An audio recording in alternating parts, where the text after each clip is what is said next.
Hi, I'm here with Paulina Segarra, whose paper that she wrote with Ajnesh Prasad, Undocumented Immigrants at Work, Invisibility, Hypervisibility, and the Making of the Modern Slave, has been recognized by the Critical Management Studies Division of the Academy of Management.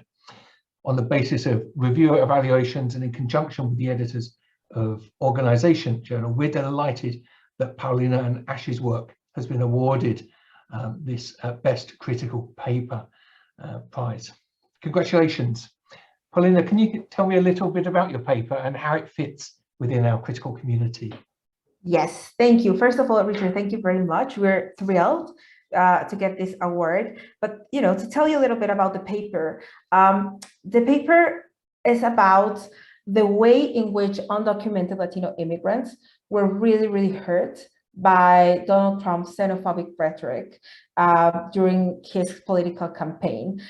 This is an ethnographic study. The data was collected in a very interesting period of time because it was collected between 2016 and 2017. So right before Donald Trump got elected, when he got elected, and the months after.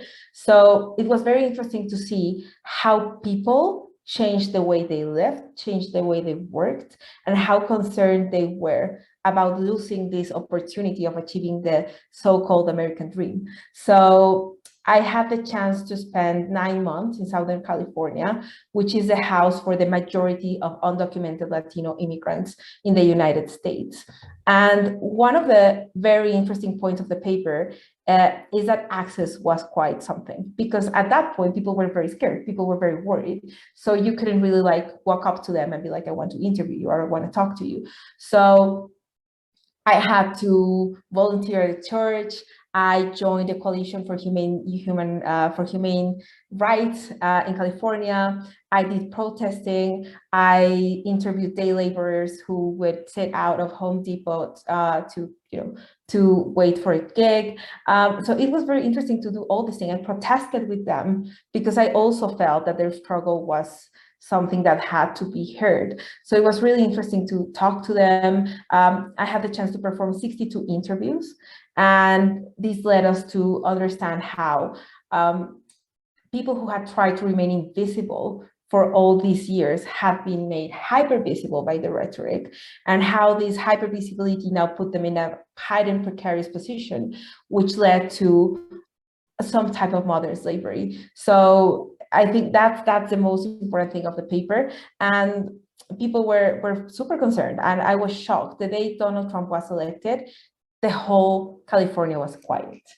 They were super, super upset. They were super worried. They were very concerned about what was going to happen.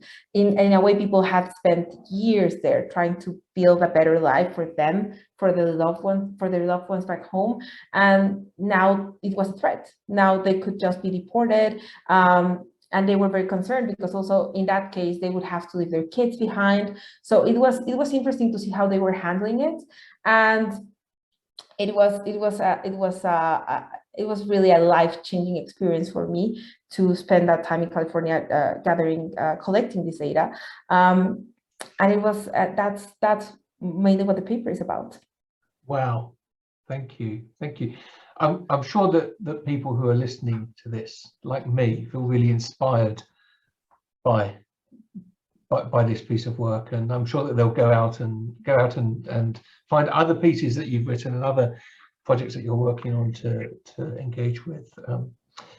I wonder, can you highlight any of the key learnings that have come out of this work for you, or suggest what you think the reader might take away from this piece when you eventually get it published? Because I know that's been a journey in itself for you. But what can we expect to take from this? What do you hope people will take from this? So one of the main things is to notice how this rhetoric that became so normalized through Donald Trump's campaign, how it can be so toxic and so damaging to people. In this case, it was how undocumented immigrants became hypervisible, and they were more abused in general, not only at work, but in the streets. They would tell you how people would just yell at them and be like, Donald Trump is right, go home. So I think that's important to see and examine how rhetoric can damage people and how it just leads to actual not only symbolic but physical violence at some point. And we also want for people to reflect on how sometimes we see or we look at undocumented immigrants and we don't realize how hard their struggle is. In this case, it was Latino immigrants in the United States, but I mean, we have immigrants everywhere, and we have refugees, and we have all these crises going on in the world that we should pay more attention to. And I think that the key takeaway is to hear their voices, know their stories, and actually try to do better. And we can do better. I mean, at some point, public policy, that would be fantastic. But even before that, the way we treat immigrants on a daily basis, the way we face them, the way we can understand them, I think that's very, very important, because we can make a huge difference with them just by being nice to them when they're having a hard time and we encounter them doing some kind of job at our unis or wherever we're at. Just the fact that we say good morning, they've told me this, is a life, a day-changing thing for them. So the fact that we acknowledge them, that we are nice to them, I hope that this paper kind of just leads to at least that, and we can build on those small changes to make their lives better. Fantastic. Thank you, Paulina. So inspiring. I wonder, does this paper connect with a larger body of work for you, or has it opened up something new for you to explore? Well, it's my second piece on immigration, our second piece on immigration. We have already published a paper in Organization that is based on data from this project. And it's wrong that I say it, but it's a really cool paper, which is based on the life of one of the participants, her different life stages, and how it changed her life, how she had moved to the US, what made her move, how she was willing. And it's shocking, a lot of people said this, it's shocking to see how they're willing to never see their families again, as long as they can support them back in their home countries. And they know they have food to eat, they can go to a doctor. I mean, even if that means that they can never see them again. So that was shocking. And that's one of the papers. And, hopefully there's still some interesting data that hasn't been used. So hopefully later on, that data will also be part of another study, probably, or maybe using some Arendtian perspectives that I have used in the past in other work. So that's the idea, to follow up with this data and to keep hearing the voices of these people who were so generous to share their stories with me some years ago.